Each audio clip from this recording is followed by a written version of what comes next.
ہماری تاریخ کا بہت بڑا نام ہے حضرت سیدنا عمر بن عبدالعزیز رضی اللہ تعالیٰ عنہ، اس امت کا پہلا مجدد حضرت، مجدد جو تجدید کرتا ہے آگے، جو دین کو زندہ کرتا ہے حضرت، اللہ نے اس کو وہ روحانی طاقت عطا کر رکھی ہوتی ہے۔ اس امت کے پہلے مجدد حضرت سیدنا عمر بن عبدالعزیز رضی اللہ تعالیٰ رحمۃ اللہ علیہ، اسی نے، اور ان کو تاریخ نے عمر ثانی بھی کہا، دوسرا عمر۔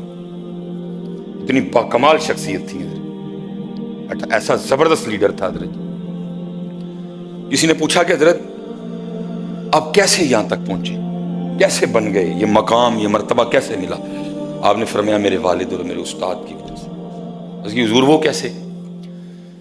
فرمایا میرے بچپن کے دن تھے، میں اپنے گھر میں نماز ظہر کی تیاری کر رہا تھا، میں نے وضو کر لیا، میں نے اپنے سر میں تیل ڈالا اور میں شیشے کے سامنے کھڑے ہو کے اپنے بالوں میں کنگھی چلا رہا تھا، تو مجھے اپنے بال اتنے پیارے لگے کہ تھوڑی دیر کے لیے میں اپنے بالوں کے حسن میں گم ہو گیا۔ بس اسی وقت میں ظہر کی نماز جماعت کا ٹائم نکل گیا۔ کہتے جب میں مسجد میں داخل ہوا تو میرے استاد حضرت صالح بن کیسان، آپ ظہر کے بعد فرضوں کے بعد جو آپ دعا فرما رہے تھے، کہتے آپ نے دیکھا مجھے آتے ہوئے، جماعت تو گزر چکی تھی، کہتے میں نے سنتیں پڑھی، میں نے فرض پڑھے، میں نے پھر 2 سنتیں پڑھی، میں نے نفل پڑھے، استاد صاحب بیٹھے ہوئے تھے، آپ نے مجھے بلایا، کہتے میں آیا، مجھے صرف اتنا سوال کیا، عمر آج تیری جماعت کی میں رہ گئی۔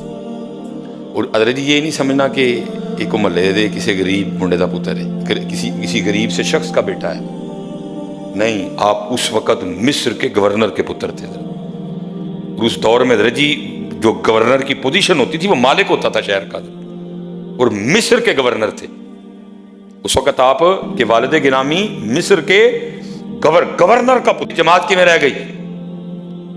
اب آگے سرچ کرتے میں نے عرض کیا استاد جی سر سے تیل پایا، وہ میں شیشے کے سامنے کھڑے ہو کے وہ سر میں کنگھی کر رہا تھا، وہ بال اتنے پیارے لگے، میں بالوں کے حسن میں کھو گیا، جماعت رہ گئی۔ پر میں جا بس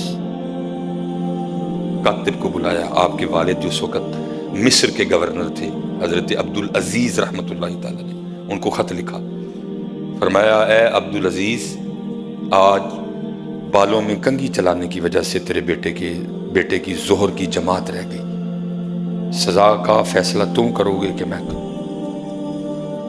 خط باپ تک گیا، باپ خوش ہوا، رویا بھی، یا اللہ میرے بیٹے کو ایسا اعلیٰ استاد عطا کیا تھا، جس کو میرے بیٹے کی تربیت کے حوالے سے اتنی فکر بھی ہے کہ اس کی جماعت کیوں رہ گئی۔ آپ نے پہلے آپ کے استاد کا شکریہ ادا کیا جو واپس خط آیا، اس میں آپ نے پھر لکھا، آپ نے فرمایا جماعت رہ گئی بالوں میں کنگھی ہونے کی وجہ سے، جس کی سزا یہ ہے کہ اس کی ٹینٹ کروا دو، نہ رہیں گے بال، نہ چلے گی سر پہ کنگھی اور نہ چھوٹے گی جماعت۔ آپ فرماتے اس والد اور استاد کی وجہ سے میں عمر ثانی بن گیا، اس استاد اور اس والد کی وجہ سے میں یہاں سے وہاں سے یہاں تک آ گیا۔ ہمیں اپنا رول پلے کرنا، اور حضرت جی بالکل نہ چکو، اپنے بچیاں نوں بہ کے دسو پتر ایتھے ساڈے کولوں اے غلطی ہوئی تاں ساڈا پاکستان پیچھے رہ گیا، پتر اوڈی اسی بنانی تھی، مرسڈیز اسی بنانی تھی، بس پتر ساڈے کولوں اے غلطیاں ہو گئی، منو یار اپنی غلطیاں، نہ ساریاں عمران خان تے نواز شریف تے پاؤ، نہ ساریاں زرداری تے پاؤ، منی انہوں اپنی خدا دا واسطہ جی ہتھ جوڑ اپنی اولاداں نوں دسو کہ ایتھے ساڈے کولوں پترو اے بچیو غلطیاں ہوئیاں، اسی ایتھے اپنا رول پلے نہیں کیتا تاں پاکستان پیچھے رہ گیا۔ میں نے کہا نا میں عمرے سے بعد دل جلتا ہے حضرت جی، جتیاں لواندے نہیں، شراباں لواندے نہیں، انگوٹھیاں لواندے نہیں۔ پھر حیران کن بات ہے حضرت جی، میں جب وہاں گیا انہوں نے نہیں اتروائی، کیوں بلا؟ کیوں؟ کیونکہ ہم مانگنے والے ہیں، اسی سعودیہ دے پیسے دینے نے، تاں ساڑھے نہ لینچ کرتے ہیں۔ یو کے والا نہیں لوائیاں جتیاں میری کو، بڑا گمراہ کر رکھا تھا، میری ٹنڈ تھی حضرت اللہ، مجھے پتا تھا ان منوسوں نے جوتیاں اتروانی ہیں، میں نے پہلے کینچی پہنی ہوئی تھی، انہوں بھی لوائی میری اللہ، میں مشین سے گزرا ہوں، مشین نے مجھے کلیئر کیا حضرت، کیوں بلا؟ کیونکہ ہم مانگنے والے ہیں۔ مانگنے والوں کی کوئی عزت نہیں. جتنے پتر پیو بیٹھے دے باجی دسو اپنے بچے پتر اتھے اتھے میرے کو ہے غلطی ہوئی ساڈا پاکستان پیچھے رہ گیا. دیکھو نا جس کو محمد علی نے بنایا اس کو پیچھے رہنا چاہیے تھا. جس کو محمد علی نے بنایا ہو اس کو پیچھے رہنا چاہیے تھا. منیے سارے اپنی اپنی غلطیاں اور اپنے بچوں کو بتاؤ فلاں فلاں جگہ ہم سے یہ غلطیاں ہوئی اس لیے ہمارا پاکستان اتنا پیچھے رہا. انشاءاللہ میں اتنے کہہ کے آیا ہوں یو کے وچ انہوں نے کہہ کے میں نے کہا پتہ نہیں میں دیکھوں گا کہ نہیں دیکھوں گا لیکن ظاہر ہے جیسے ادھر کیمرہ لگا ہے کیمرے ادھر بھی لگے تھے کلپ محفوظ ہو گئے ہیں یوٹیوب پہ چڑھ گئے ہیں فیس بک پہ چڑھ گئے ہیں. میں نے کہا تم دیکھو گے کلپ چڑھ میں نے کہا تم جیسے آج لوگ فخر کرتے ہیں نا یو کے کینیڈا جانا آسٹریلیا جانا یو ایس اے جانا. میں نے کہا انشاءاللہ ایک وقت آنا ہے ایسے لوگوں نے میرے پاکستان آنے میں فخر کرنا ہے.